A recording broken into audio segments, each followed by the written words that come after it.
Alors, salam alaikum wa rahmatullahi wa barakatuh à vous tous.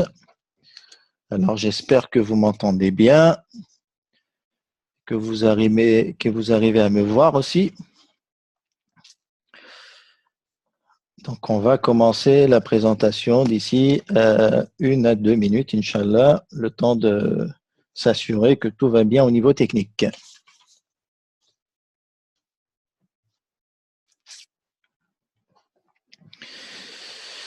Alors, excellent. Apparemment, il n'y a pas de problème technique. 5 sur 5, très bien. Donc,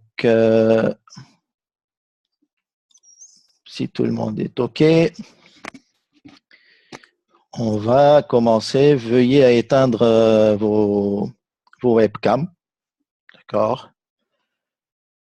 Okay. Comme ça, vous serez tranquille.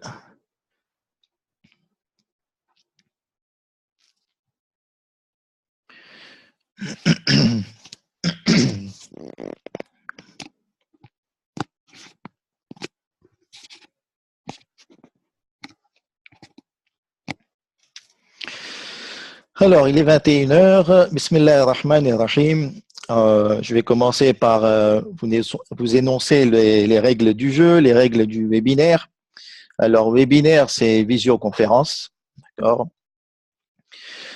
Si quelqu'un a un souci technique au niveau du son, qu'il contacte Hanif Raja Hussein pour lui porter assistance et lui secourir afin qu'il puisse bien comprendre et entendre notre conversation, notre discussion.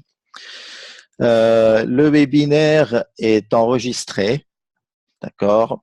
Donc, vous aurez droit à la rediffusion. On va vous envoyer le lien, Inch'Allah, après le webinaire, soit ce soir, soit demain dans la journée. Vous pouvez chatter via l'option converser. Donc, si vous voulez partager une pensée, vous pouvez le faire via le chat. Je vous ai tous mis en muet, d'accord? Donc, à la base, vous pouvez intervenir, mais pour le moment, je vous ai restreint la parole pour que l'on soit, on va dire, que l'on puisse suivre le séminaire tranquillement, qu'il n'y ait pas d'intervention sans autorisation. Et lorsque quelqu'un, si il a besoin de prendre la parole de façon urgente, qu'il se manifeste, soit en levant la main, ou soit en écrivant un petit mot sur le chat et que je lui donne la parole. Bon, j'aurai pas non plus le regard sur le chat pendant le séminaire, durant notre discussion, la présentation. Donc, je vous donnerai sans aucun doute, Inch'Allah, la parole à la fin de la visioconférence. On a prévu 15 minutes et donc vous aurez la parole pour celui qui souhaite s'exprimer en fin de présentation. La présentation durera environ 30 à 35 minutes. Ensuite, nous aurons 2 activités. Donc, vous allez participer via écrit, via sondage. On va vous dire comment ça va se passer. Et donc, après, on aura aussi les interventions verbales, comme je viens de vous dire. Donc, si tout le monde est OK, on va commencer le séminaire. أعوذ بالله من الشيطان الرجيم بسم الله الرحمن الرحيم الحمد لله رب العالمين وبه نستعين وهو المعين وصلى الله على محمد وأهل بيته الطيبين الطاهرين اللهم صل على محمد وآل محمد. Donc, j'espère que là, vous voyez le partage d'écran, le PowerPoint, et qu'il n'y a pas de soucis. Donc, au tout départ, mes premiers mots seront un hommage pour la fille du prophète, la bien-aimée du prophète, et nous avons une pensée pour elle à l'occasion de l'anniversaire de son décès, de sa mort, de son assassinat. Et nous avons aussi une pensée pour tous les marhoumin, pour tous les défunts, que ce soit de notre famille ou de façon générale dans le monde. Et je vous prie de réciter une sourate al-Fatiha.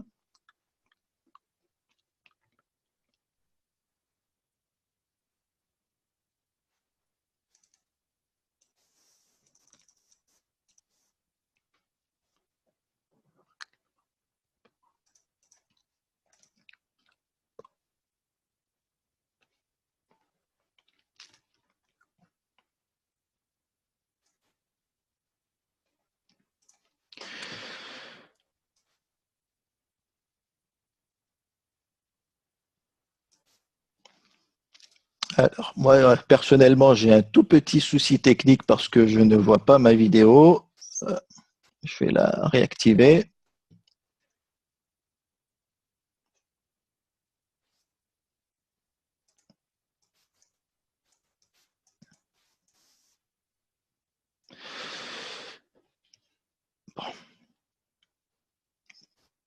Si c'est OK de votre côté, d'accord, très bien. Bon, ben, on va commencer. La nécessité du questionnement dans l'islam. Alors, notre discussion de ce soir contiendra plusieurs points. Donc, on va commencer par une introduction. Ensuite, on va développer le premier point, notre première partie, l'islam et la recherche du savoir. Dans la deuxième partie, on va parler du droit de se poser des questions. Dans la troisième partie, se poser des questions, une question d'éthique. Et on va finir par une conclusion avant de passer à l'activité ou aux activités pratiques. Donc, dans l'introduction, pour pouvoir bien assimiler et comprendre le sujet que l'on souhaite développer, il y a plusieurs points. Donc, le premier point, c'est une précision concernant notre titre, la nécessité du questionnement dans l'islam. Donc ici, le mot questionnement, il englobe deux concepts. Le premier concept, c'est se poser des questions pour comprendre l'islam. Donc, ça me concerne moi, mon intérieur, c'est moi qui souhaite me poser des questions. Et le deuxième concept, c'est poser des questions pour comprendre l'islam, c'est-à-dire que maintenant je manifeste, je mets à l'extérieur ces questions que je me pose ou que je me suis posées. Donc le terme questionnement englobe ces deux concepts et il faut bien le noter pour ne pas rentrer dans une certaine ambiguïté. Le deuxième point de l'introduction, ça part, on va dire, d'un constat. J'aimerais vous dire qu'à chacune de mes interventions, je pars d'un point. Le point de départ est que je constate un problème, je vois un besoin chez les gens qui m'entourent, chez les gens que je fréquente, et à partir de là, je développe des sujets pour essayer d'apporter, d'échanger une certaine expérience. Peut-être que ça pourrait leur être bénéfique. Donc là, pour cette présentation, je pars d'un constat qui est que lorsqu'on se pose des questions, lorsque nous avons des questionnements, lorsqu'on pose des questions aux autres, il y a en fait deux éléments qui nous pèsent. Le premier élément, c'est une pression de notre environnement religieux ou communautaire ou familial ou l'éducation ou les amis ou les personnes qui nous entourent. Et ces personnes, ils exercent une pression de telle façon que poser des questions est devenu tabou, ou bien certains, ils se sentent coupables, ils se culpabilisent de poser ces questions à l'intérieur d'eux-mêmes. D'accord? Donc, l'environnement fait que je vais arrêter de poser des questions et de me poser des questions par cette pression. D'accord? Le deuxième élément est que je vais refouler mes questions, je vais éviter de me poser des questions ou de les poser à l'extérieur par peur du doute et du scepticisme, ou parce que j'ai peur que je vais me perdre ou que je n'aurai pas les réponses satisfaisantes à mes questions.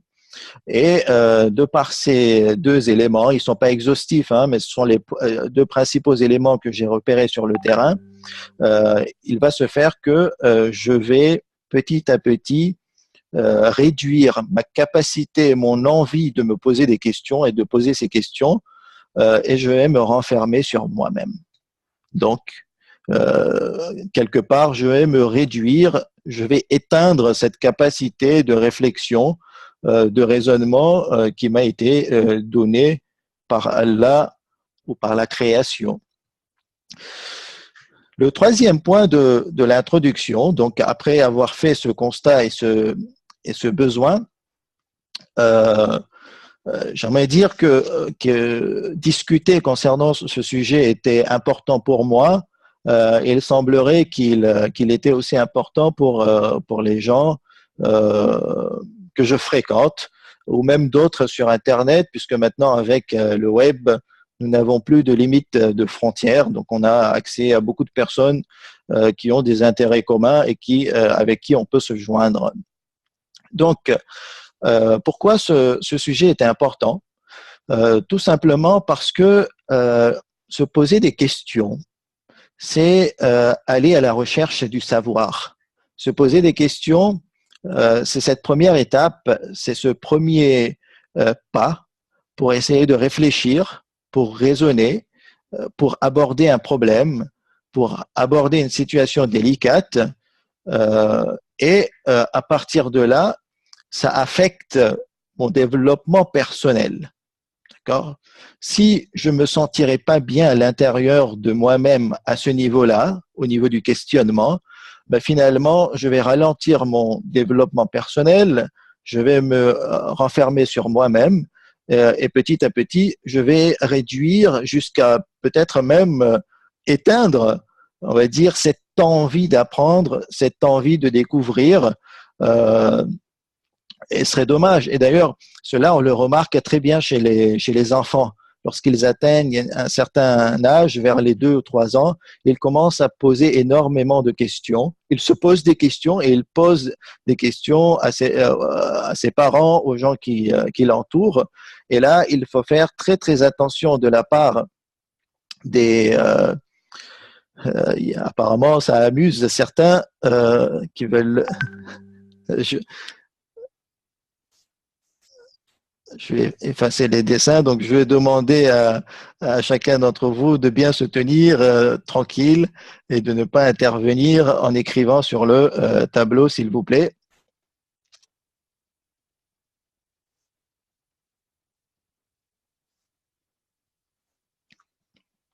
D'accord.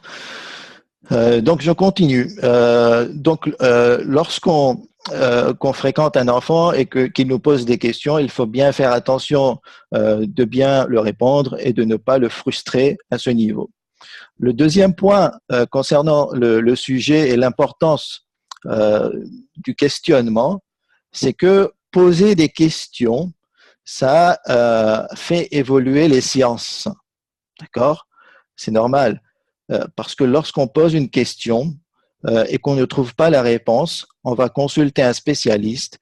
Et le spécialiste, lorsqu'il verra qu'il n'a pas la réponse à cette question, il va faire une recherche et il va essayer de produire un résultat.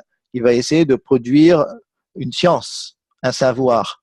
Et lorsque qu'une société est dans un état où les questionnements ou les questions s'orientent vers un point commun, automatiquement, les chercheurs de cette société vont s'agglutiner, on va dire, vont se mettre ensemble pour répondre à ce besoin, pour répondre à ces questionnements.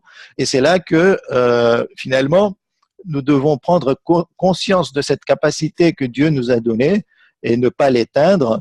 Et c'est grâce à cette capacité de se poser des questions, de questionner aux autres, qu'on va contribuer à son propre développement et aussi au développement de la science, cela va produire des livres, cela va produire du savoir. Là, par exemple, j'ai rapporté une parole très très intéressante du prophète qui montre cette importance. Le bon questionnement est la moitié du savoir. D'accord? Donc, on voit très bien que le questionnement, c'est le premier pas et c'est ce pas qui nous donne accès au savoir. Il y a aussi une autre citation de Gaston Bachelard, qui est un philosophe très intéressant et qui nous rapporte ou qui nous cite: toute connaissance est une question à une réponse. Donc, ces deux paroles agrémentent très bien ce que nous essayons de dire. Enfin, le quatrième point de notre introduction, c'est que notre session de webinaire est en deux parties, la partie théorique et la partie pratique dans laquelle vous allez participer. Première partie, l'islam et la recherche du savoir. Je suis sûr que depuis que vous êtes petit, vous avez énormément entendu parler de ce sujet et que l'islam incite à la recherche du savoir. L'islam valorise les savants et qu'il donne une place très très importante à la science. Donc, juste pour rappeler quelques versets, puisque on va dire cette prémisse, elle est connue de tous. Donc, je ne vais pas passer énormément du temps de ce webinaire à vous l'expliquer parce que les musulmans la connaissent, cette prémisse. Dans le Coran, il y a énormément de versets qui indiquent l'importance de la science. Ici, je vous rapporte un seul verset. Bismillahirrahmanirrahim. قل هل يستوي الذين يعلمون والذين لا يعلمون إنما يتذكر أولو الألباب. Dit au prophète, dit, sont-ils égaux ceux qui savent et ceux qui ne savent pas? D'accord? Donc ici, bien entendu, l'indication, le sens de ce verset, ou de cette partie du verset, c'est que non, bien entendu, ceux qui savent et ceux qui ne savent pas ne sont pas égaux. Ceux qui savent sont meilleurs. Seuls les doués d'intelligence se rappellent. Aussi, au niveau des hadiths de la sunna, tel que vous savez, lorsqu'on veut donner un point de vue selon l'islam, les sources de l'islam sont le Coran et la sunna, et qui se comprennent grâce à un outil qui est la raison. Donc ici, au niveau de la sunna, nous avons des hadiths qui sont très connus. Il y a un hadith rapporté du prophète de l'islam: Talabul ilm faridatun ala kulli muslimin wa muslimatin. Donc le prophète qui nous dit, c'est rapporté du prophète, la recherche du savoir est un devoir sur tout musulman et toute musulmane. Ou encore un autre hadith rapporté du sixième imam, l'imam Sadiq alayhi salam: la recherche du savoir est un devoir en toute situation. Donc pour le moment, je suis sûr qu'il n'y a rien de nouveau pour vous, mais le rappel est toujours bénéfique. Je vais vous rapporter un point peut-être qui sera nouveau, c'est que comme je vous l'ai dit, il y a plusieurs versets, énormément de versets qui se rapportent à la science. Je ne vais pas on ne veut pas détailler en profondeur, mais ici, il y a 13 versets qui commencent par le terme yas'alunaka. D'accord? Il te demande à propos de yas'alunaka anil ahilla. Donc, il te demande à propos du hilal. Yas'alunaka anil mahid. Yas'alunaka anil anfal. Il te demande à propos des butins. Yas'alunaka anil yatama. Il te demande à propos des orphelins. Et donc, il y a 13 versets qui sont recensés et qui commencent par ce terme. Et comme, on va dire, ce terme concerne directement notre sujet, puisqu'on parle de questionnement, là, on remarque que les musulmans, et même les non-musulmans, parce que lorsqu'on décortique les 13 versets, certains versets sont de Médine, c'est-à-dire sont post-égiriens, après l'égir, donc ça, il concernait plus la communauté des musulmans, et d'autres versets sont pré-égériens qui ont été révélés à la Mecque avant l'Hégire, et donc ça pouvait aussi venir des non-musulmans. Donc, à partir de là, ce que l'on peut retirer, c'est que ces versets, lorsque les gens posaient des questions au prophète, ben, ça produisait une science, puisqu'il y avait des réponses divines qui étaient révélées. Donc, si on n'aurait pas de questions, ben, on n'aurait pas ces réponses. Grâce à ces questions, nous avons eu des éléments divins qui sont restés vivants jusqu'à notre époque. Et lorsqu'on va encore plus en profondeur dans l'analyse, on remarque que, par exemple, sur les 13 versets, 54% des questions concernent la jurisprudence, donc un petit peu plus de la moitié des questions de la communauté a priori musulmane, parce que ce sont les musulmans qui ont besoin de la jurisprudence, 23% sur la création, donc ils avaient des questions sur la création, 15% des questions étaient relatives au dogme et à la croyance, et 8% sur l'histoire. Donc, ces statistiques nous permettent de voir quels étaient les besoins de l'époque, mais se basant uniquement sur ces versets. Ici, on ne fait pas une étude exhaustive et en profondeur du Saint-Coran, bien entendu. De là, il y a plusieurs questions qui peuvent découler. Hein. Par exemple, l'islam limite-t-il la recherche dans certains domaines des sciences? C'est une question. Est-ce que l'islam incite à la recherche du savoir de façon absolue et sans limite? C'est une question très, très intéressante. Ou interdit-il de poser des questions sur certains sujets? Ou bien, il y a un verset aussi qui est intéressant. Ne me demande pas ce dont tu n'as aucune connaissance. D'accord? Ça pourrait nous faire poser des questions. Pourquoi Dieu, lorsqu'il s'adresse à Noé, au prophète Nour, il lui dit « Ne me demande pas ce dont tu n'as aucune connaissance ». Est-ce que c'est pas paradoxal? C'est pas contradictoire? Donc, il y a pas mal de questions qui pourraient être, on va dire, soulevées, mais ici, comme vous l'avez compris, le sujet de notre discussion, c'est de questionner. Donc, ce n'est pas de répondre, d'accord? Vous l'avez, je pense que là, à partir du titre et l'introduction, vous l'avez compris que ici, notre devoir concernera de questionner, de se libérer à ce niveau, et on va donner des éléments sur comment répondre ou sur comment attendre des réponses. Je passe maintenant à la seconde partie, le droit de se poser des questions. D'accord. À ce niveau-là, tel qu'on l'a dit dans l'introduction, déjà, il faut bien l'assimiler que c'est un droit inné. Le fait de réfléchir, le fait de se poser des questions, le fait de se questionner, le fait d'aborder des problèmes, de réfléchir concernant des problèmes, ben, c'est quelque chose d'inné. On ne peut pas, on va dire, réfuter ce droit. C'est Dieu qui nous a donné ce droit. Il a donné ce droit à toute personne intelligente qui raisonne. Et donc, déjà, il faudrait profiter de ce droit inné.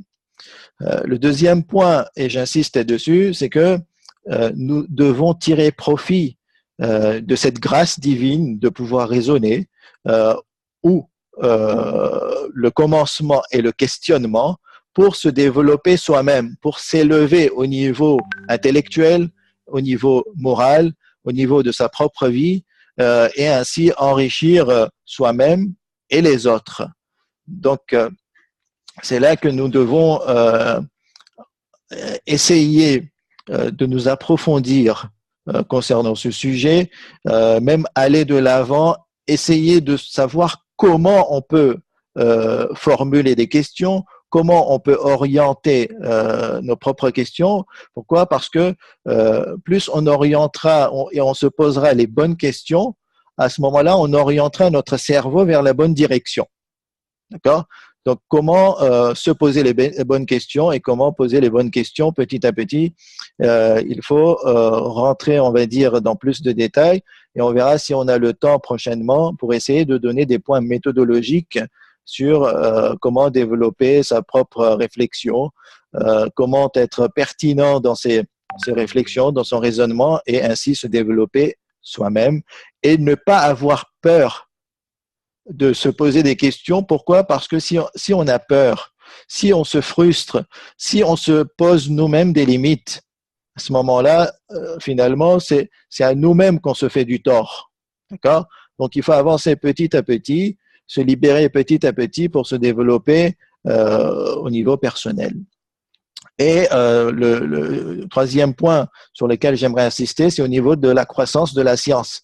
Si moi, j'arrête de me poser des questions, si moi, je réduis mes capacités intellectuelles, si je réduis mes capacités de poser des questions, si je me frustre et que je me renferme sur moi-même, finalement, je ne participerai pas à la connaissance, à la croissance de la connaissance et des sciences.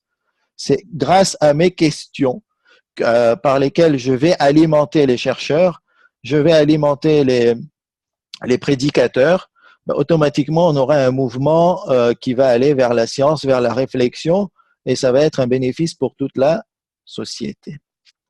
Donc, ici, concernant, on va dire, cette partie, le droit de se poser des questions, l'objectif, le goal, le but de ce webinaire, c'est avant tout de donner une tribune, un espace, d'essayer de créer un environnement dans lequel on va se sentir bien, on va se sentir libre pour pouvoir questionner. D'accord? Comme je vous l'ai dit et comme on l'a vu, questionner, c'est la moitié de la science. Donc, on va essayer de poser des questions, les bonnes questions. Je vais réfléchir, je vais voir ce qui m'importe, ce qui est très important pour moi, ce qui m'intéresse. Je me pose cette question et je vais essayer d'externaliser, d'extérioriser ce questionnement. Et ça, on le verra dans l'activité pratique. Donc, ça, c'est le premier objectif. Deuxième objectif, c'est que grâce à votre présence, grâce à votre participation, nous allons essayer de créer une base de données de questions religieuses. Et à partir de cette base de données que nous pourrons analyser, on verra sur quel thème se rapportent vos questions, sur quel thème nous avons besoin de se développer, sur quel thème je devrais, on va dire, contacter mes amis, contacter certains chercheurs pour qu'ils nous apportent les meilleures réponses. D'accord? Donc, c'est là où chacun doit apporter sa richesse, chacun doit apporter sa réflexion sous forme de questionnement. Et à partir de là, donc, on va créer cette base de données. On va essayer de donner une impulsion aux chercheurs, aux différents intervenants que nous connaissons, qui nous entourent, et on va essayer de ramener les meilleures réponses. On va aussi essayer d'orienter quelque part, grâce à cette base de données, la stratégie d'enseignement islamique des centres que nous fréquentons ou qui nous entourent, afin que les responsables répondent aux besoins intellectuels, religieux des coreligionnaires. D'accord? Donc, c'est là où votre participation est très, très importante. Et c'est là que je veux, on va dire, vous donner ce droit plein, libre d'exercer votre droit de poser des questions.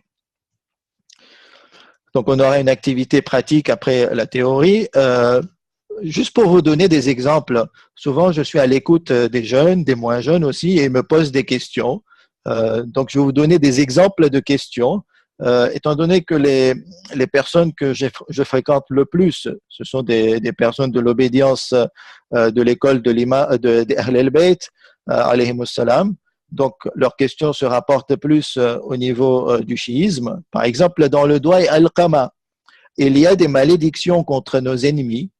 Nous demandons à Allah subhanahu wa ta'ala de leur donner la misère, la maladie et de les anéantir. Je vais vous demander à celui qui s'amuse sur le tableau de ne pas s'amuser et il pourra s'amuser après à la fin. Donc, on va effacer ces dessins. pourquoi autant de violence dans le doigt et al-qama? Ces enseignements ne contredisent-ils pas les autres enseignements islamiques d'être bon envers les gens, d'être miséricordieux, d'être compatissant?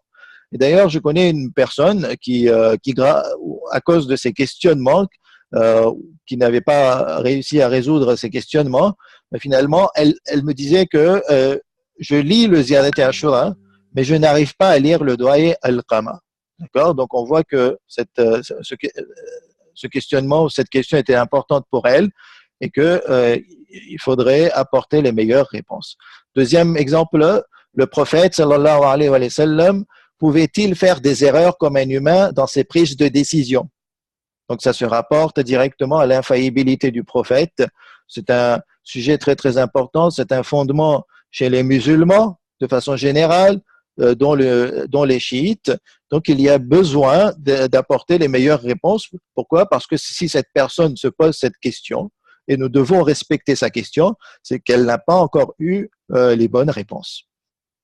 Troisième exemple, nos actions ne sont-elles pas plus valeureuses que celles des infaillibles? Car Allah les a dotés du pouvoir de l'infaillibilité et la science infuse. D'accord? Donc, une fois qu'on verra que ces questions, finalement, ne concernent pas une ou deux personnes isolées grâce à la base de données, ben, automatiquement, on sera beaucoup plus libre à soumettre questions aux chercheurs, aux intervenants, afin qu'ils puissent répondre de la meilleure des façons, apporter des éléments scientifiques, nous rapporter l'opinion et les recherches des meilleurs savants. Enfin, je passe à la troisième et dernière partie, se poser des questions, une question d'éthique. Il est très, très bien, très, très intéressant, très, très important de se poser des questions, mais j'estime, et j'insiste dessus, c'est qu'il faut que notre réflexion, notre raisonnement, notre envie d'apprendre soit accompagné de morale et d'éthique. Sans morale et sans éthique, on risque finalement de ne pas atteindre nos objectifs de départ, c'est-à-dire de pouvoir arriver à une connaissance. D'accord? Donc, à partir de là, je vais essayer d'insister sur 6 concepts d'éthique. Les deux premiers, l'authenticité et l'humilité. Par authenticité, je parle et je signifie l'honnêteté envers soi-même. D'accord? Donc, quand je questionne, lorsque je me pose des questions, lorsque je pose des questions aux autres, il faut que je sois honnête envers moi-même. Pourquoi je me pose cette question? Il faut que ça soit pour arriver à un objectif noble, pour arriver à une connaissance, parce que cette question me trépigne et qu'elle est importante pour moi. D'accord? Il ne faut pas que ça soit pour embêter quelqu'un, pour importuner, pour provoquer. D'accord? Donc, l'authenticité et l'humilité, pour moi, sont très, très importantes. Il faut que je sois sincère. Il faut que je le fasse pour Dieu. D'accord? Lorsque je suis musulman, tous mes actes et toutes mes actions devraient être pour Allah subhanahu wa ta'ala. Et à partir de là, même le questionnement devrait être pour Allah. Donc, il faut être honnête et se dire que lorsque je pose une question, c'est pour apprendre, pour évoluer au niveau personnel, pour faire évoluer la science. On en a déjà parlé, et donc il ne faut pas essayer de négliger ces points-là qui nous tracent un certain chemin.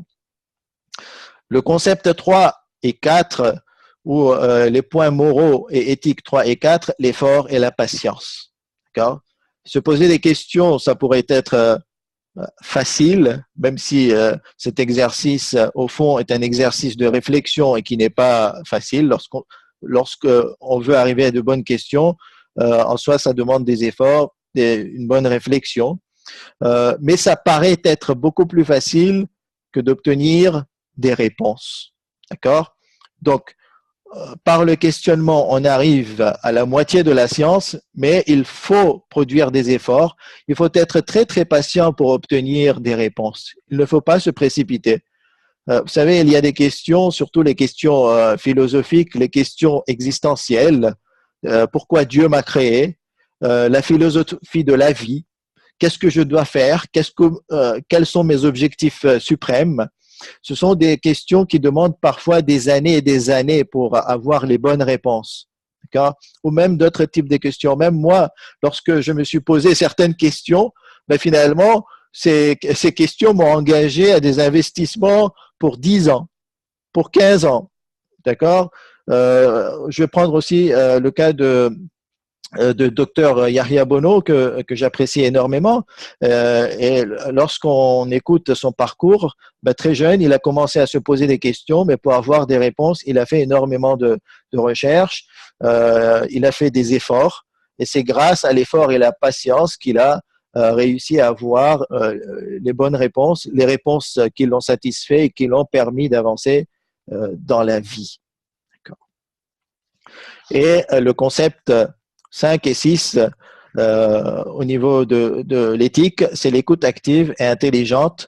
Donc, lorsque je veux avancer dans ma réflexion, déjà, je dois être capable d'écouter attentivement les autres, d'écouter respectueusement l'autre, de bien comprendre sa pensée. Pourquoi? Parce que souvent, l'erreur que l'on fait, c'est de se précipiter à ce niveau et soit on ne comprend pas convenablement la pensée de l'autre, soit on ne veut même pas bien l'écouter et on va dire, on commence par faire des objections, on veut s'opposer à lui, on se ferme à l'esprit et ce sont, on va dire, des lacunes qui pourraient nous faire perdre énormément de temps dans notre vie. Donc, dès le départ, si nous avons la bonne méthodologie, si nous avons une bonne écoute, si nous avons une bonne compréhension, si nous développons notre pouvoir d'analyse, automatiquement, on ira beaucoup plus vite pour trouver les bonnes réponses. Donc, avec ces 6 concepts moraux et éthiques, je vais finir la présentation. On va faire une petite synthèse par la conclusion pour vous dire que le thème de ce soir était un thème général, un peu universel. Il ne concerne pas que l'islam, il concerne tous les domaines, il concerne aussi la technologie. Tous les domaines se développent grâce au questionnement de l'humain. La technologie aujourd'hui se développe grâce à se poser des questions et à poser des questions. Et au fur et à mesure, nous avons créé un rythme de développement scientifique et technologique. Donc, à nous de participer à ce niveau-là pour l'islam, pour le chiisme, pour tout ce qui nous importe, pour les valeurs dont nous sommes fiers et que nous voulons défendre, comprendre et pratiquer. Donc, pour synthétiser et résumer ce que nous avons vu, la nécessité du questionnement dans l'islam, nous avons commencé par une introduction, nous avons fait un constat et énoncé les besoins. Donc, nous avons dit qu'une certaine pression de notre environnement ou la peur de se perdre et de douter nous mettent une certaine pression et nous réduisent notre envie ou notre droit de questionner. L'importance du sujet, il s'axe au niveau de l'évolution individuelle et scientifique. Le questionnement provoque cette évolution et le bon questionnement, c'est la moitié du savoir. Donc, c'est très, très important de commencer par réfléchir en se posant des questions. Lors de la première partie, l'islam et la recherche du savoir, donc l'islam incite à la recherche du savoir, comme le dit le Coran. Le questionnement a fait évoluer la société musulmane lorsque nous avons vu les 13 versets qui commencent par Yas'alunaka an. La sunna également nous invite à la recherche du savoir. Dans la deuxième partie, nous avons rappelé ce droit inné chez l'homme du questionnement et nous avons dit que notre objectif de ce séminaire était de créer un environnement de liberté psychologique, de questionner, d'apprendre et de réfléchir et d'évoluer rapidement. Ne pas attendre 15 ou 20 ans pour avancer d'un pas. Non, nous voulons aujourd'hui, le monde va très très vite et il faut que nous profitons, on va dire, des nouvelles technologies, des méthodologies, de la transmission de la science pour avancer rapidement et en toute liberté. Nous avons aussi cité quelques exemples de questions pour donner des idées au niveau de l'activité pratique. En troisième partie, nous avons vu que la recherche de la science, que se poser des questions doit être accompagnée, à mon avis, d'éthique. Nous avons vu 6 concepts importants selon moi: l'authenticité et l'humilité dans la recherche de la science, l'effort et la patience, et la persévérance, et l'écoute active et intelligente pour bien comprendre, pour être respectueux et ouvert d'esprit, et ainsi avancer rapide. Donc, nous allons maintenant passer aux activités et je vais vous dire comment ça va se passer. Alors, je vais vous envoyer un premier lien qui est un sondage. Donc, vous allez remplir ce sondage. Je vous transmets ce lien via la conversation. D'accord?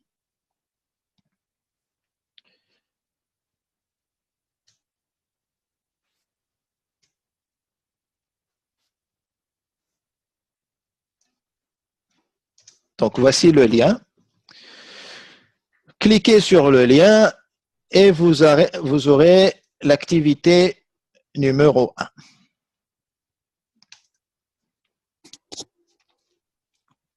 qui est un sondage. D'accord? Donc, je vais vous laisser 5-7 minutes pour remplir ce sondage. Il y a 2 questions. La première question, c'est le constat sur notre environnement. Donc, j'ai envie de savoir comment vous pensez. Donc, vous avez 5 réponses possibles. Donc, lors du constat sur notre environnement au niveau du questionnement, premier choix, j'approuve que mon environnement exerce une pression qui me réduit mon droit de questionner librement. Deuxième choix, j'évite de me poser des questions par peur de me faire surprendre par le doute. Troisième choix, je ne ressens aucune pression de mon environnement réduisant mon droit de questionner librement. Quatrième choix, je me suis toujours senti libre dans mes questionnements et rien ne m'a empêché de poser des questions religieuses ouvertement.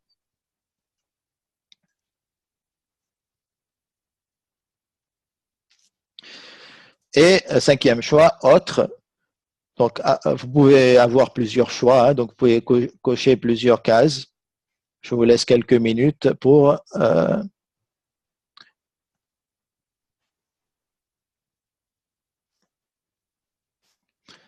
donc automatiquement j'aurai les alors si vous voyez mon écran, vous aurez les statistiques directement devant vous. D'accord? Donc on va attendre que ça se remplisse.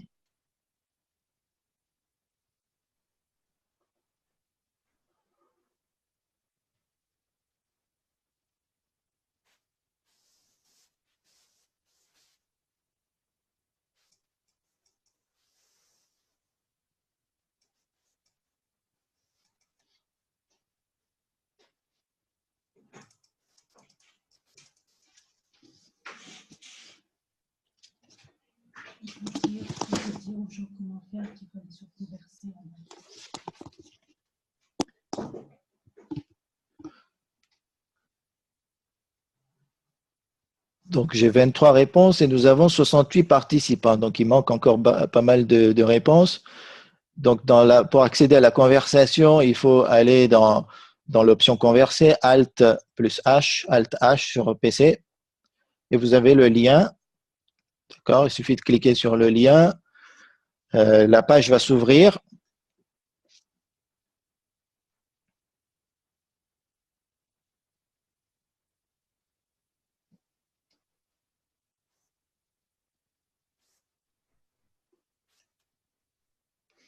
Je supprime la première réponse parce que c'était moi-même, c'était un test. Donc on est pour le moment à 29 réponses, 30 réponses.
43, il en manque encore quelques-uns.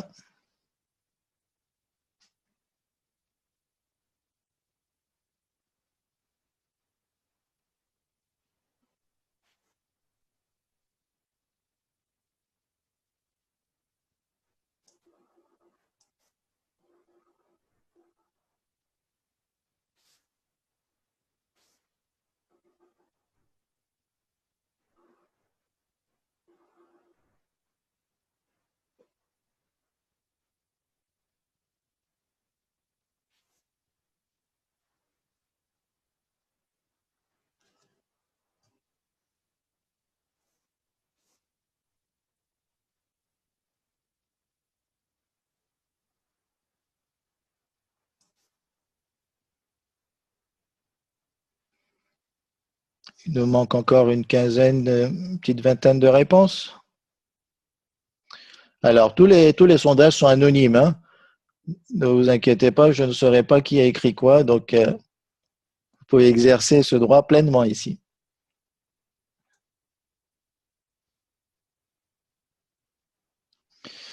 La manipulation sur téléphone peut être compliquée, effectivement. Pour être plus à l'aise, il faudrait être sur un poste, sur un PC ou un Mac, sur un ordinateur. Alors, certains n'ont pu trouver l'onglet conversation. Euh, c'est écrit converser. Sur PC, c'est Alt.H. Donc, vous avez la palette. Il y a 3 petits points, c'est écrit plus, et vous allez sur converser.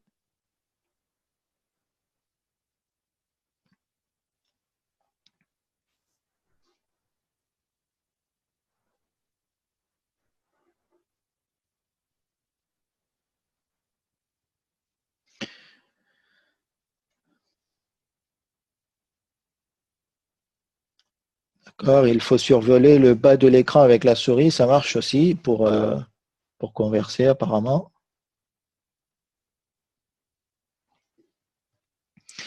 50 réponses. On attend encore quelques minutes, 2-3 minutes, avant de passer à l'exercice numéro 2, à l'activité numéro 2.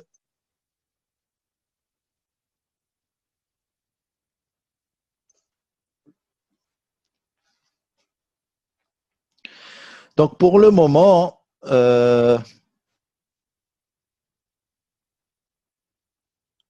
allez, on va attendre un petit peu pour analyser les réponses.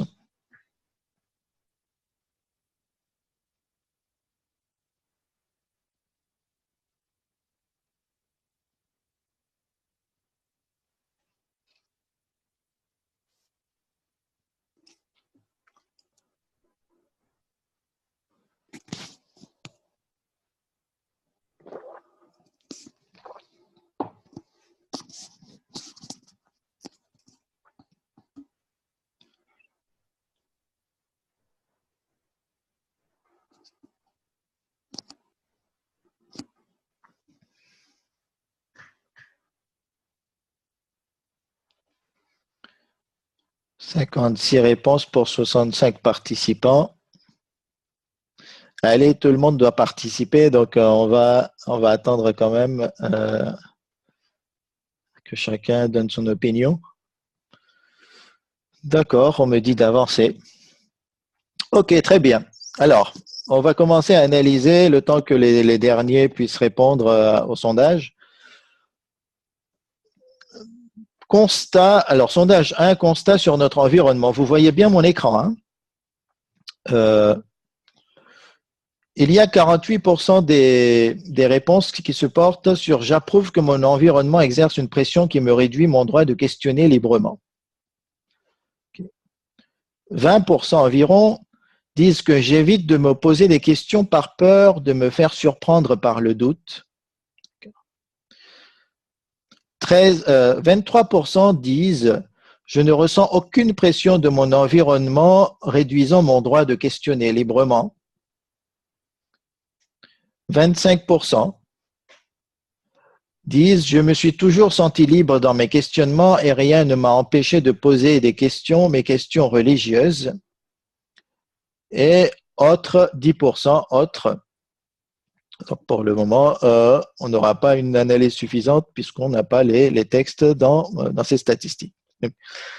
Le premier point qu'on peut remarquer, c'est que je suis parti d'un constat au début de ma présentation. Et finalement, ce constat est le point commun avec 50% on va dire des participants. Sur 59 réponses, 50% pensent comme moi. Par contre, au niveau du doute, on voit qu'il n'y a que 20% qui se limitent le droit de se poser des questions.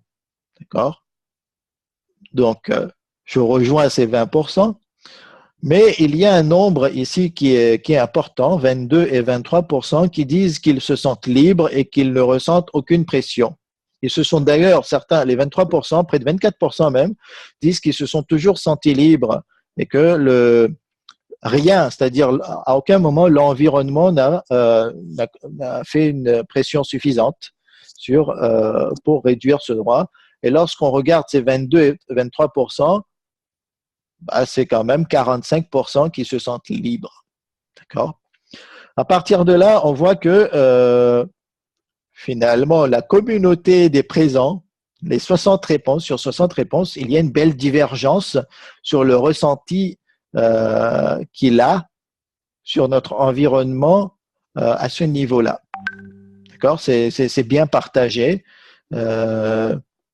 Et que finalement, moi, je me place dans les 50% qui ressentent une pression, mais nous avons une autre moitié, environ une autre moitié, si on cumule les 23 et 25%, près de 50% qui ne ressentent aucune pression et qui se sentent libres. Deuxième sondage, besoin de comprendre ma religion. Donc, nous avons 80% qui disent que j'éprouve le besoin d'un environnement favorisant l'échange intellectuel et religieux ouvert, constructif et respectueux.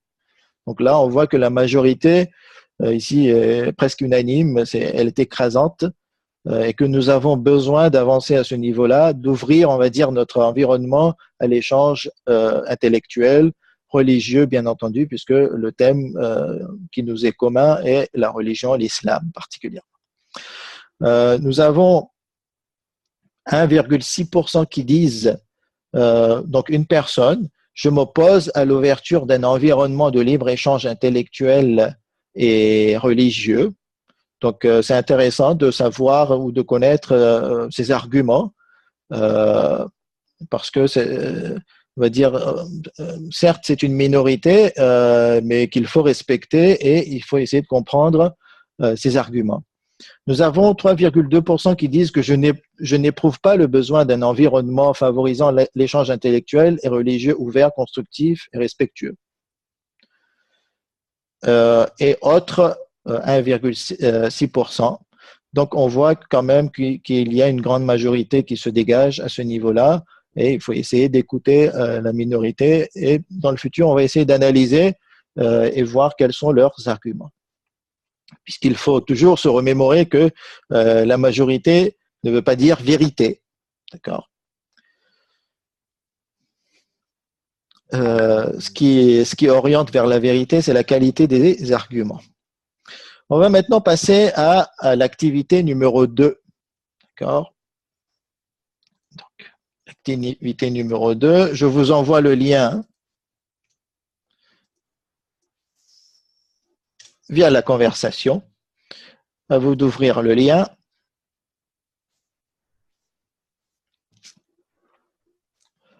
Et là, peut-être que cette activité va prendre un petit peu plus de temps, mais on va dire prenez votre temps, réfléchissez, il n'y a pas de problème. Donc ici, ce qui est demandé, c'est de répondre, de questionner, puisqu'on a dit que notre objectif, c'était de créer un environnement de questionnement. Donc, vous mettez votre première question. Voici ma question religieuse 1. Vous la formulez tranquillement. Ensuite, vous distinguez, vous mettez le niveau d'importance de la question. Donc, si vous choisissez 1, elle n'est pas très importante. Si vous choisissez 5, ça veut dire que c'est très important. Vous pouvez choisir 1, 2, 3, 4, 5 pour évaluer le niveau d'importance de la question. Et ces statistiques vont permettre de classer vos questions dans la base de données et de nous donner une meilleure analyse. Donc, au minimum, je vous demanderai de formuler une question. Ceux qui ont plusieurs questions, ben, ils peuvent formuler jusqu'à 3 questions. Et ensuite, s'ils ont des centaines de questions, ben, qu'ils se rapprochent de moi pour essayer on va dire, de fixer cela, d'intégrer cela dans la base de données. Bien entendu, ici, il ne s'agit pas de questionner de façon oisive parce qu'on n'a rien à faire. Non, ce que l'on veut, c'est toujours respecter la morale, comme on l'a dit, et l'éthique, c'est d'essayer de formuler ces questions qui nous sont importantes, dont les réponses nous trottent dans l'esprit. Alors, j'ai du mal à comprendre les consignes. D'accord, je répète. Donc ici, l'activité 2 consiste à formuler une question religieuse qui est dans mon esprit et qui m'importe. D'accord. Par exemple, est-ce que Dieu existe? Okay. Moi, j'ai entendu beaucoup de personnes, ne vous inquiétez pas, hein, de notre entourage, se poser ce genre de questions. Ou bien, quels sont les principaux arguments des agnostiques ou les principaux arguments des athées contre l'existence de Dieu? Ou bien, pourquoi ou comment prouver que le Coran est la parole divine? Donc, ce sont des questions qui sont importantes pour moi, et donc ici, je vais les formuler. Donc, voici ma question religieuse. Je formule ma question. Exemple, quels sont les principaux arguments des athées? Niveau d'importance de la question, c'est relativement important, 3.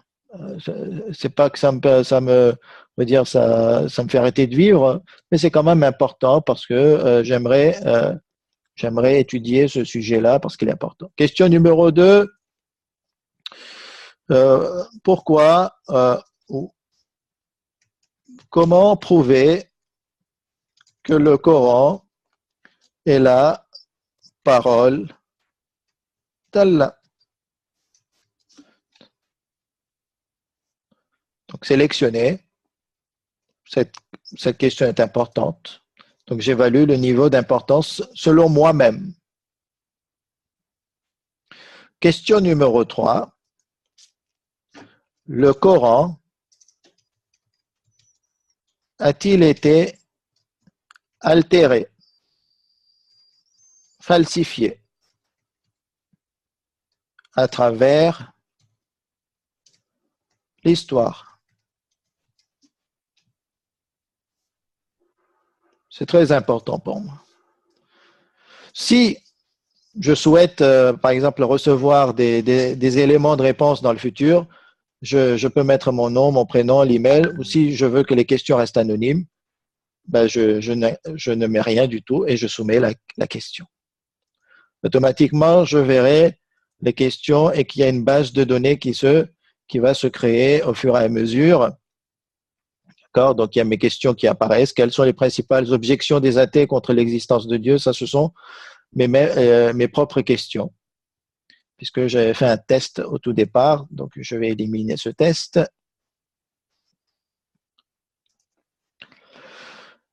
Donc, pourquoi est-ce que le Jannat se résume à la satisfaction des besoins terrestres? Comment se rapprocher d'Allah? Pourquoi Ayatollah Khamenei est contre le tamazani, c'est-à-dire le tatbir, se frapper la tête avec l'épée et faire saigner sa tête pour les célébrations de l'imam Hussein alayhi salam? Quels sont les principaux arguments des athées? Comment savoir que Dieu nous regarde tout le temps afin d'éviter les gunas? Ce sont de très très belles questions. La question du pluralisme religieux, notre croyance dit-elle que ceux qui ne sont pas musulmans iront en enfer, même s'ils ont été vertueux dans leur vie? Les questions sont très très très intéressantes. Le niveau linguistique du Coran n'est-il pas trop élevé pour que tous puissent le comprendre? Effectivement. Alors qu'il le Coran prétend être une parole universelle pour tout le monde. Donc c'est une objection sous forme de question. Comment Allah choisit-il les gens visés par les catastrophes naturelles? Comment expliquer l'état des musulmans dans le monde malgré l'aspect profond et authentique de l'islam? Effectivement. qui a déterminé le partage du Khums, 10% Sahm Imam et 10% Sahm Sadat, la vie après la mort? Y a-t-il une part de hasard dans notre vie, où tout n'est-il que prédestination? Oui, les questions sont très très intéressantes, ça nous donnera une belle base de données. Donc on voit que les niveaux d'importance des questions sont différents aussi. Super, donc nous avons déjà 14 personnes qui ont rempli, 15 personnes, c'est bien. Je vous remercie pour cette participation et continuez puisque nous avons 66 participants, donc nous avons besoin de 66 réponses.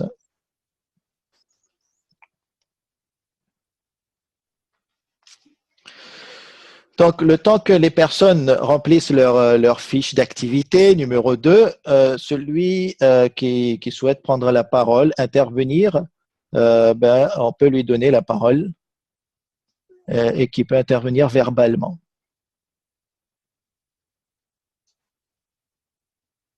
Qu'il se manifeste par...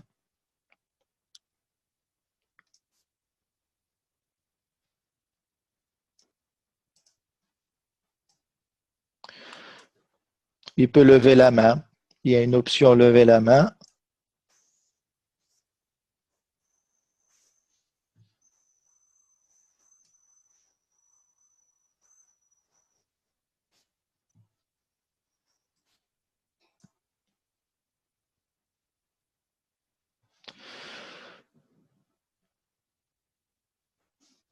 Oui, c'est comme dans une salle de classe. Vous levez la main et je vous donne la parole.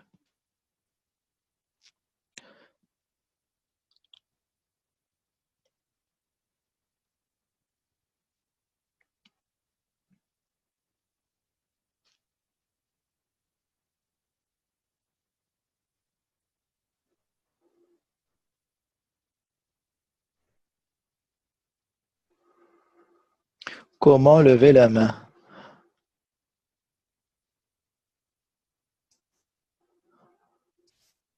Il suffit de porter sa main en haut. Non, en fait, il y a une option lever la main. Alors, je ne l'ai pas devant moi parce que moi, en tant que professeur, je ne peux pas lever ma main. D'accord? Donc, c'est à vous de lever la main et de trouver cette option dans votre. Ah, tiens, voilà, il y a quelqu'un qui a levé la main. Je lui donne la parole. Allez-y, il peut s'exprimer. Est-ce qu'il est parti? Allô?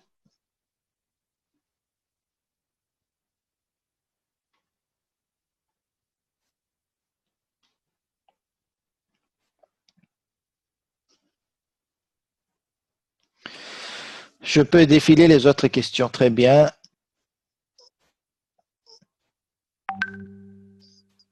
Alors, quel est le devoir? Pardon.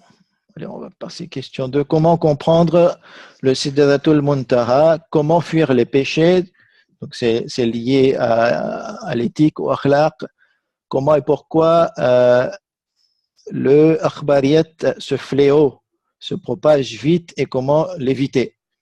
Donc, on voit qu'il y a un jugement dans la question que l'akhbariyat est un fléau selon la personne et comment éviter.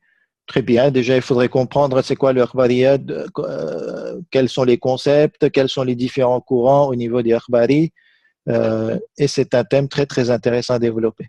Comment prouver que le Coran est la parole d'Allah? Donc ça, c'était la mienne. Comment je peux savoir si je vais au paradis ou pas? Oui.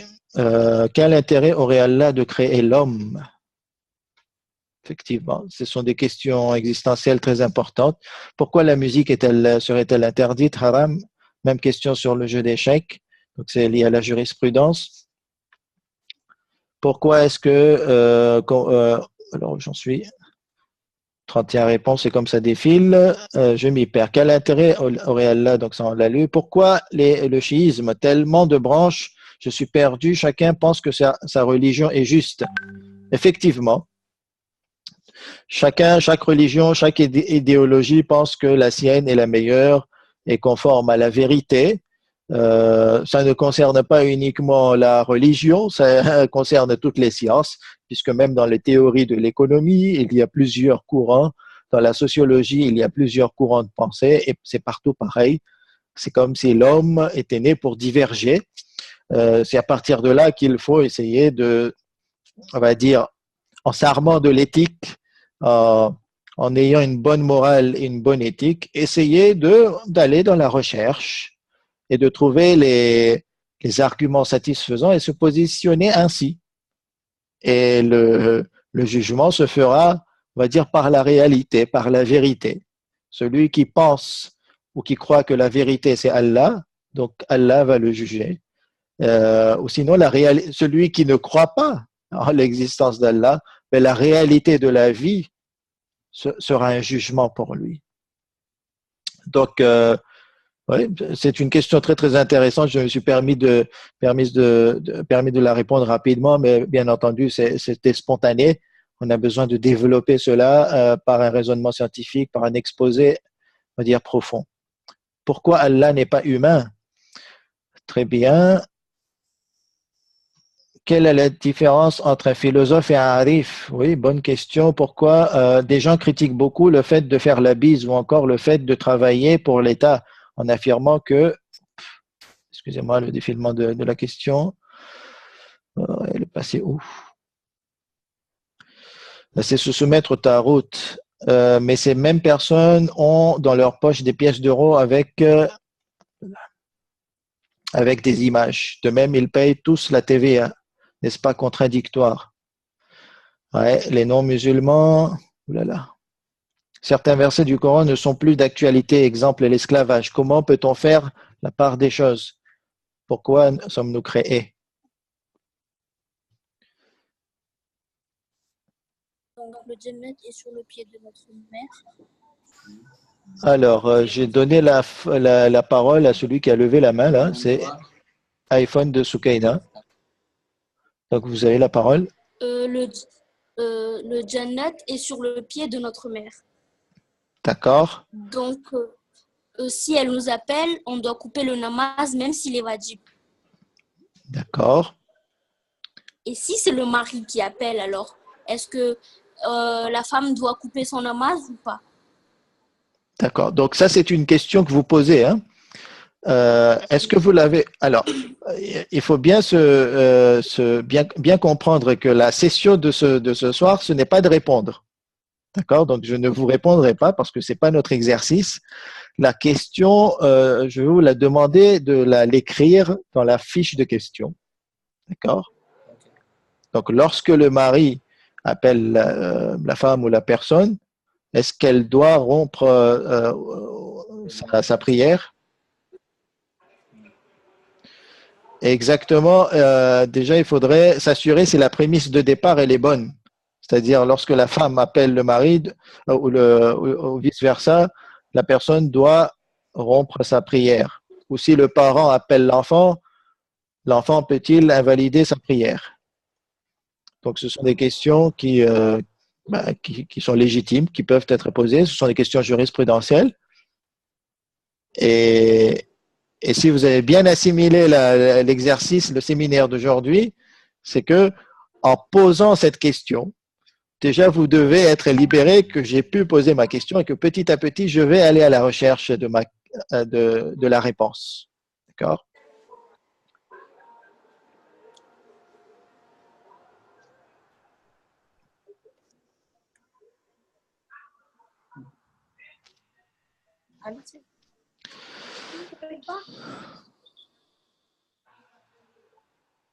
Alors, quelqu'un d'autre qui souhaite prendre la parole? Non?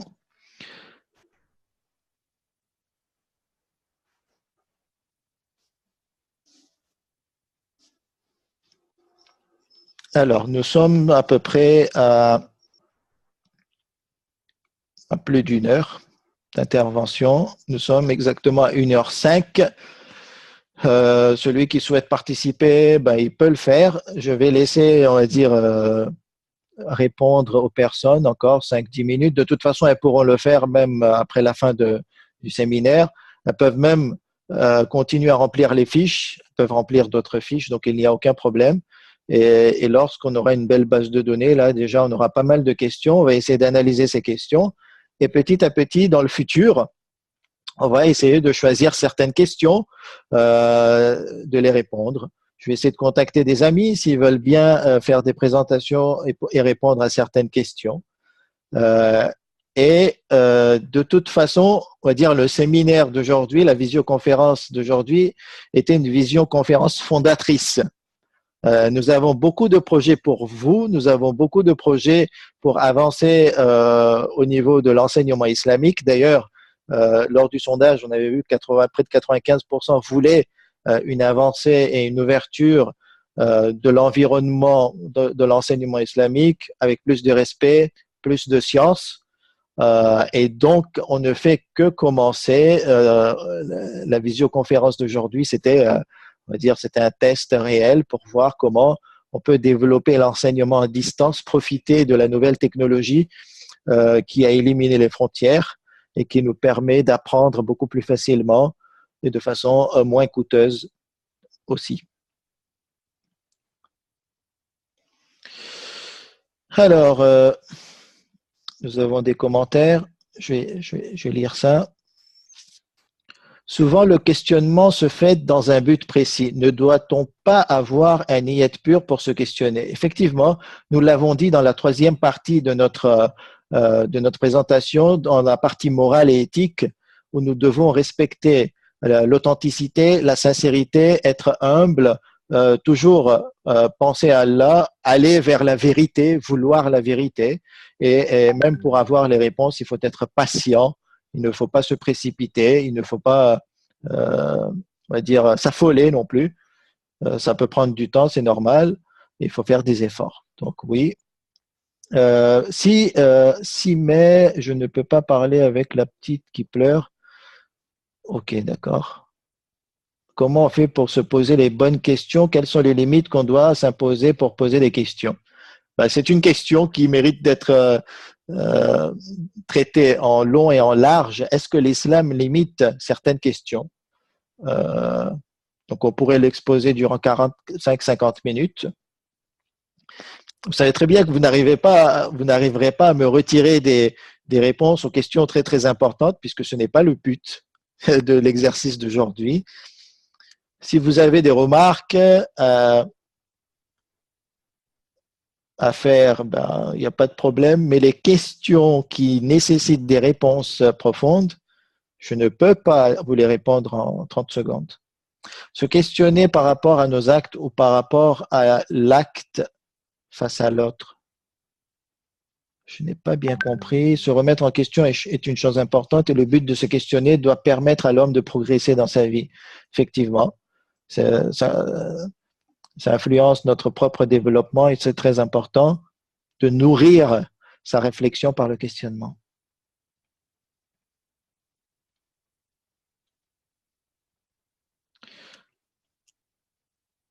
Si on bloque une personne qui est jahil, donc ignorante ou najis, une personne impure, de poser des questions, alors il ne pourra jamais s'épanouir et se diriger vers le chemin droit. Effectivement, c'est un point soulevé, un point très important qui est soulevé, c'est que nous ne devons pas préjuger l'autre qui pose cette question et qui souhaite réfléchir. Nous n'avons pas le droit de restreindre sa réflexion et de le juger négativement sur ses intentions. Donc, on doit laisser la personne poser ses questions, faire ses objections. Si je n'ai pas envie de répondre ou si je n'ai pas la réponse, alors je lui dis gentiment, je ne sais pas, et qu'il faut aller s'approfondir. Donc, il faut laisser les gens, on va dire, s'exprimer. Bien entendu, les limites devraient être la morale et l'éthique, la noblesse d'esprit. Tout homme a droit de parole et d'opinion, justement dans les limites de la noblesse d'esprit, de la morale et l'éthique, parce que si on lui donne la parole pour insulter ou pour dénigrer ouvertement sans raison valable, on va dire que oui, il va toujours garder ce droit de parole entre lui et Dieu, il aura le droit. Mais aujourd'hui, toute société refuse ce genre, on va dire, de dépassement de limite.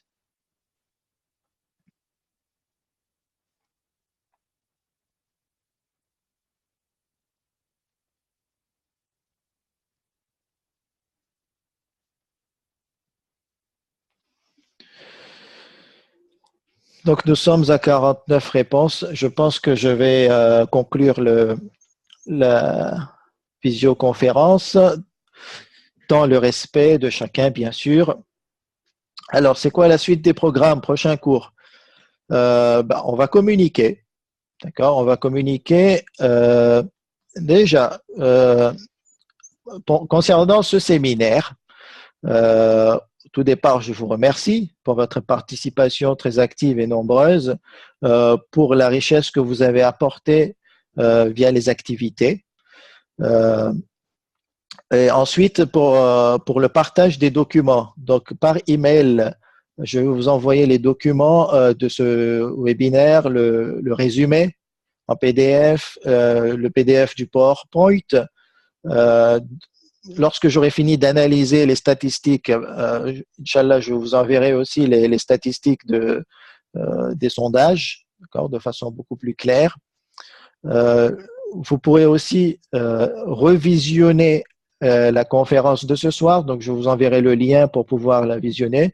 Et Inch'Allah, si j'ai le temps, je vous ferai un résumé en vidéo de notre discussion en 4 ou 5 minutes vidéo afin que vous pouvez, on va dire, garder ça dans l'esprit et dans vos appareils, dans vos mobiles plus facilement et revisionner pour vous remémorer cette première visioconférence publique que nous avons eue. Pour le futur, comme nous avons dit, nous avons beaucoup de projets en commun, Inch'Allah. Nous allons essayer d'avancer ensemble et essayer de profiter de la richesse de chacun d'entre vous, de l'apport de chacun d'entre vous, et nous allons communiquer. D'accord? Nous allons vous contacter via les différents supports, comme on l'a fait pour ce webinaire, et nous allons continuer à collaborer et apprendre ensemble et avancer, Inch'Allah, rapidement et se rapprocher d'Allah, évoluer au niveau individuel, participer à l'avancée de notre environnement, de la science. Et Inch'Allah, tout le monde sera content et Allah également. Merci à vous. Wa sallallahu ala Muhammad wa ali Muhammad.